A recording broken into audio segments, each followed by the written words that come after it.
আসসালামু আলাইকুম বন্ধুরা, ওয়েলকাম টু সাবরিনাস ব্লগ। আজ রান্না করব খুব লোভনীয় একটি খাবার, খেজুরের গুড়ের পায়েস। পায়েস তো আমরা সবাই পছন্দ করি, খেতে ভীষণ ভালো লাগে।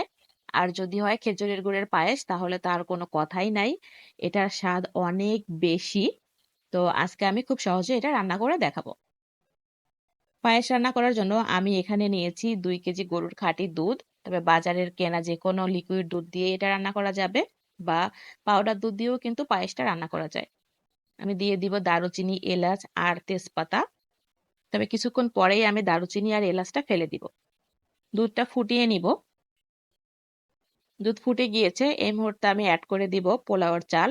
2 কেজি দুধের জন্য আমি 1.5 মুঠো পোলাওর চাল নিয়েছি। পায়েস রান্না আসলে এক একজন এক একভাবে করে।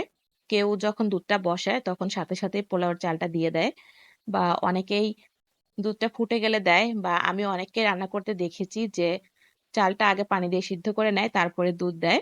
তবে যে যেভাবে রান্না করুক না কেন, পায়েস অনেক মজার একটা খাবার। চালটা আমি খুব ভালো করে সিদ্ধ করে নিব।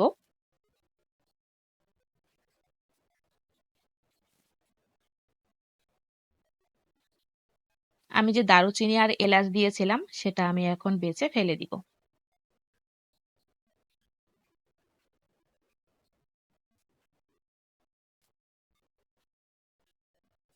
আমি এখন পর্যন্ত কোনো চিনি বা খেজুরের গুড় কিছুই অ্যাড করিনি। পায়েস রান্নার কিন্তু এটাই একটা টেকনিক যে আগে থেকে চিনি বা গুড় দেয়া যাবে না। যখন চালটা খুব ভালো করে সিদ্ধ হয়ে যাবে, বা 80% প্লাস সিদ্ধ হয়ে যাবে, তখন কিন্তু গুড় বা চিনি দিতে হবে।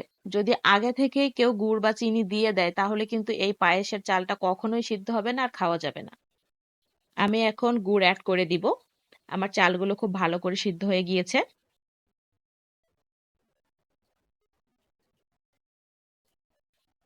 পরিমাণ মতো লবণ দিব।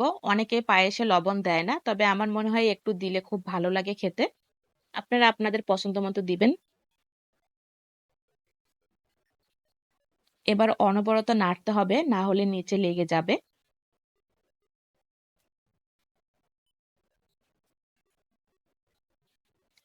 আমার পায়েস রান্না হয়ে গিয়েছে, আমি তুলে নিব। আমার কাছে ঘনত্বটা একদমই ঠিক মনে হচ্ছে। যখন আমি এটা তুলে নিব, ঠান্ডা হলে আর একটু ঘন হবে।